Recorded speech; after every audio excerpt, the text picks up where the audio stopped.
வணக்கம். இன்னைக்கு ரவை அப்பம் செய்ய போறோம். இது இனிப்பு பிரியர்களுக்கு ரொம்ப பிடிக்கும். இது எப்படி செய்யறதுன்னு பார்க்கலாம் வாங்க.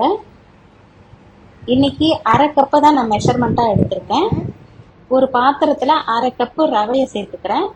கூடவே அரை கப்பு மைதா, 3/4 கப்பு சர்க்கரை, அரை கப்பு தேங்காய் பூ, 1 டீஸ்பூன் ஏலக்காய் பொடி, 5-6 முந்திரி பருப்பு பொடியா நறுக்குனது, இது எல்லாத்தையும் சேர்த்து நல்லா கலந்துக்கணும்.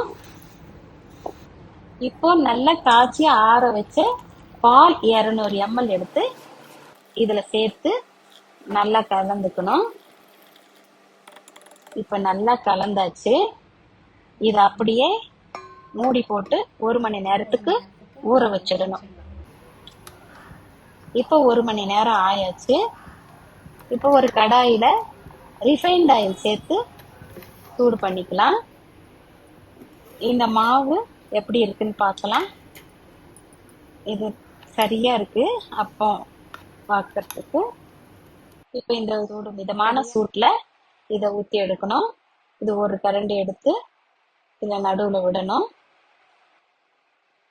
இது மாதிரி வந்ததும் 2 பக்கமும் திருப்பி போட்டு வேக வச்சு எடுத்து அதிரசம் புளியோட கட்டையில வச்சு நல்லா ப்ரெஸ் பண்ணி எடுத்துக்கணும். இப்போ ரவை அப்பம் தயாராகிடுச்சு. நீங்களும் இதே மாதிரி ட்ரை பண்ணி பாருங்க. எப்படி இருந்ததுன்னு கமெண்ட் பண்ணுங்க. இந்த வீடியோ உங்களுக்கு பிடிச்சிருந்தா லைக் பண்ணுங்க, ஷேர் பண்ணுங்க, சப்ஸ்கிரைப் பண்ணுங்க. நன்றி, வணக்கம்.